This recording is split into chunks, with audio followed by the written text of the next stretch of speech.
រុនសួស្តីអ្នកទាំងអស់គ្នាបងប្អូនកូនក្មួយសូមស្វាគមន៍មកកាន់មេរៀនទី1យើងរៀនភាសាអង់គ្លេសចំពោះអ្នកដែលមិនទាន់ចេះភាសាអង់គ្លេសគឺថ្នាក់ដំបូងដូច្នេះហើយបើបងប្អូនមានចំណាប់អារម្មណ៍ចង់សិក្សាភាសាអង់គ្លេសសូមអញ្ជើញចូលរួមបាទតោះយើងនឹងសិក្សាតួព្យញ្ជនៈនិងស្រៈនៃភាសាអង់គ្លេសទាំងអស់គ្នា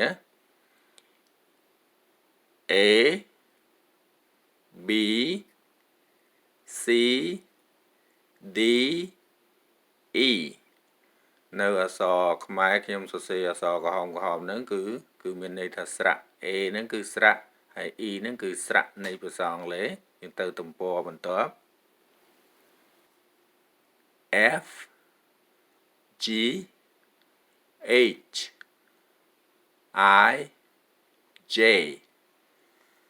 ក្នុងមួយជួរខ្ញុំសរសេរអក្សរ2មានអក្សរពុំ1អក្សរដៃ1ដូច្នេះក្នុងអក្សរ2ហ្នឹងគឺអាទី1គឺអក្សរពុំអាទី2គឺអក្សរដៃបងប្អូនកុំឲ្យច្រឡំគ្នាខ្ញុំដាក់អក្សរ2អក្សរទី1គឺអក្សរពុំអក្សរទី2គឺអក្សរដៃដូច្នេះឲ្យអានទាំងអស់គ្នាម្ដងទៀត F G H I J យើងទៅទំព័របន្ទាប់ A L M N O អានភាសាទៀត K L M N O យើងទៅទំព័របន្ទាប់ P Q R S T ភាសាទៀត P Q R S T យើងទៅទំព័របន្ទាប់ U V W U នឹងគឺស្រៈនៅអក្សរខ្មែរក្រហមហ្នឹងគឺ U នឹងគឺស្រៈ U V W X Y Z X Y Z ក្នុងភាសាអង់គ្លេសគេអាន Z នៅភាសានៅបរទេសនៅប្រទេសអាមេរិកខាងជើងអាមេរិកខាងត្បូងគេអាន Z នៅខាងអឺរ៉ុបនៅខាងប្រទេសអង់គ្លេសគេអាន Z Z នឹងអក្សរចុងក្រោយបាទ X Y Z ឬក៏យើងអាន Z ក៏បាន Z ក៏បានអក្សរ Y នេះគឺជួនកាលដើរតួជាស្រៈនឹងឲ្យយើងទៅមេរៀនបន្ទាប់ទៀតបន្ទាត់ខាងលើ number 1 number 1ហើយនៅក្នុងរង្វង់កញ្ចក់ហ្នឹងគឺ1សរសេរជាភាសាយើងសរសេរ ONE អានថា1 number 1ចុះមកបន្ទាត់ទី2 number 1 is a man number 1 is a man លេខ1ជាបរោះម្នាក់បរោះហ្នឹងគឺប្រុសលេខ1ជាបរោះម្នាក់បរោះហ្នឹងយើងប្រែថាប្រុសយើងទៅទំព័របន្ទាប់ទៀត number 1 this ខ្ញុំមកបន្ទាត់ទី2 this is a man this is a man នេះជាមនុស្សប្រុសម្នាក់ this បកថានេះ is ជា a man មនុស្សប្រុសម្នាក់ហ្នឹងគឺមួយ man មនុស្សប្រុសយើងទៅទំព័របន្ទាប់ទៀត number 2ក្នុងរង្វង់កញ្ចក់ហ្នឹងពាក្យថា 2សរសេរលេខ2រួចហើយយើងមិនសរសេរពាក្យយើងសរសេរជាភាសាអង់គ្លេសយើងសរសេរ TWO គឺ 2 number 2ចុះមកបន្ទាត់ទី2 number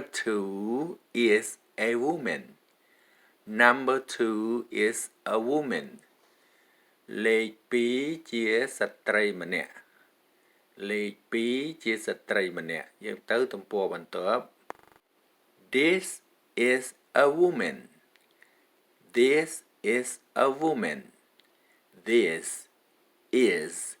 a woman នេះជាស្ត្រីម្នាក់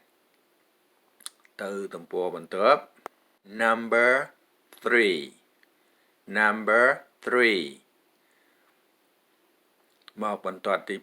2 This is a boy This is a boy This is a boy នេះជាក្មេងប្រុសម្នាក់យើងទៅទំព័រនេះគឺយើងសរសេរអក្សរ Q ចុច1ហ្នឹងគឺមានន័យថាសំណួរអក្សរខ្មែរសរដាក់ស្រអមហ្នឹងគឺសំណួរដូច្នេះបន្ទាត់ទី1អានថា What is this យើងអានក្រោយពីអក្សរ Q ហ្នឹងគឺយើងអានថា What is this What is this What is this តើនេះជាអ្វីសំណួរសួរថាតើនេះជាអ្វីយើងចុះមកអក្សរ A អក្សរខ្មៅបន្ទាត់ទី4គឺយើងអានថា This is a boy This is a boy This is a boy ចម្លើយឆ្លើយថានេះជាក្មេងប្រុសម្នាក់ចស្រអមហ្នឹងគឺចម្លើយបាទសរសេរកាត់ចម្លើយនេះជាក្មេងប្រុសម្នាក់យើងទៅទំព័របន្ទាប់ Number 4 Number 4ក្នុងរង្វង់កញ្ចក់ហ្នឹងគឺយើងអាន 4 Number 4ចុះមកបន្ទាត់ទី2 This is a girl This is a girl This is a girl នេះជាក្មេងស្រីម្នាក់ This ហ្នឹងគឺ this is ហ្នឹងគឺជា a ហ្នឹងគឺមួយ girl ហ្នឹងគឺក្មេងស្រីឬក៏កុមារីទៅទំព័របន្ទាប់ទំព័រនេះខ្ញុំសរសេរ question ហ្នឹងគឺសំណួរកាលណាយើងសរសេរកាត់យើងសរសេរអក្សរ Q ចុច1ដូច្នេះកន្លែងនេះខ្ញុំសរសេរពេញឲ្យយល់ពាក្យថា question ហ្នឹងអានថាបកថាសំណួរក្រោយពីសំណួរហ្នឹងយើងសួរថា What's this What's this what apostrophe ហ្នឹងគឺ what is តែគេនិយាយកាត់គេទៅសេកាត់គេទៅសេ What's this What's this What's this គឺសួរស្អីនេះនេះជាអ្វីមកបន្ទាត់ទី3គឺ answer ហ្នឹងគឺចម្លើយសរសេរពេញយើងមិនបាច់សរសេរ A យើងចង់សរសេរពេញគឺយើងសរសេរ ANSWER គឺ answer បើយើងសរសេរកាត់យើងសរសេរ A ចុច1ដូច្នេះពាក្យ answer គឺ ANSWER ក្រោយពាក្យ answer ហ្នឹងយើងអានថា This is a girl This is a girl This is a girl ចម្លើយនេះជាកុមារីម្នាក់ girl ហ្នឹងកុមារីយើងទៅទំព័របន្ទាប់ទៀត Number 5ក្នុងវងកញ្ចក់ហ្នឹងយើងអានថា5អាលេខ5ហ្នឹងគឺយើងអានថា5បើចង់ទៅសេជាអក្សរគឺអក្សរនៅក្នុងវងកញ្ចក់ហ្នឹងគឺ5 Number 5ចុះមកបន្ទាត់ទី2 This is a horse This is a horse This is a horse យើងអាន A ក៏បានយើងអាន ក៏បាន This is a horse This is a horse This is a horse នេះជាសត្វសេះមួយក្បាលយើងទៅទំព័របន្ទាប់ Number 6ក្នុងវងកញ្ចក់យើងអានថា6 Number 6ចុះមកសំណួរអក្សរ Q ហ្នឹងគឺសំណួរ What is this What is this What is this តើនេះជាអ្វីចម្លើយគឺ A It is a ship It is a ship It is a ship វាជាកប៉ាល់មួយ ship ពាក្យថា ship ហ្នឹងយើងអក្សរ sh ហ្នឹងយើងអាន ហើយយើងបូក iep ខាងក្រោយ ship it is a ship it គឺវា is គឺជា គឺមួយ ship គឺកប៉ាល់វាគឺជាកប៉ាល់មួយគ្រឿងកប៉ាល់មួយគ្រឿងនឹងទៅទំព័របន្តទៀត number 7 number 7 number 7 ក្នុងវងកញ្ចក់ហ្នឹងយើងអានថា